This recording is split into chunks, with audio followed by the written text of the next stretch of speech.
पहली गुफ्तगू के साथ था मेरी जबान से पूर्णिया में निकली मेरी आवाज। ऐ अल्लाह तेरा शुक्र है कि तूने मुझे बड़ी फतह और कामयाबी दी। मैं इलेक्शन में ही नहीं जीता बल्कि अमूर पैसा में जो बिरादरीवाद की सड़ी हुई लाश थी, ऐ अल्लाह तूने उसे भी दफनाने का मुझे मौका दिया। अल्लाह का शुक्र है कि आज मुझसे पहले दोनों इलेक्शन होते थे, गांव में वोटर के पास कोई नहीं जाता था। एक तरफ खड़ा हो गया कि हमलिया को वोट देना है, कुलिया को वोट देना है, एक तरफ खड़ा हो गया कि सुरजापुरी को वोट देना है। सड़क के मसले नहीं, बिजली के मसले नहीं, बिरादरी के नाम पर इन लोगों का सबसे बड़ा हथियार बिरादरी है।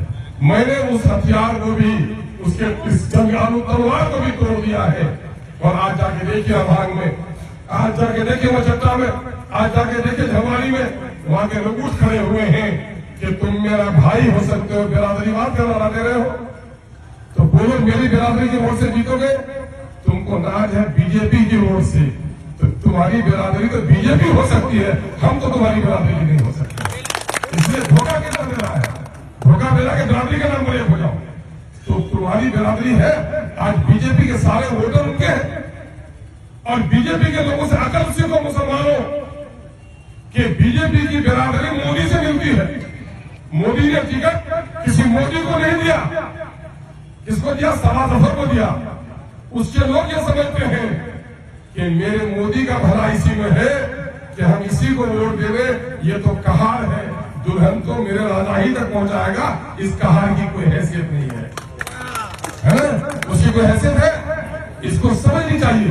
तो मैं कहता हूं कि बिरादरी के नाम पर एक होते हो तो बिरादरी बड़ी कि कलमा, तो हम कलमे के नाम पर एक क्यों नहीं होंगे?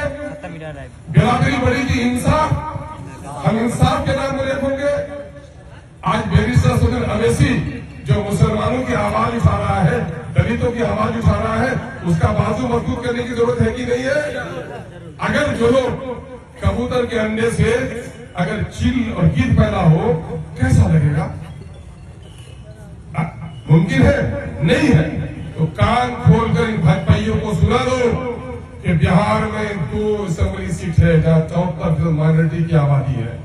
कान खोलकर सुन लो, कबूतर के अंडे से चील और गिद्ध का बच्चा नहीं निकलेगा, चूजा नहीं निकलेगा और अमोर वैसा से भी बीजेपी का खाता कभी नहीं।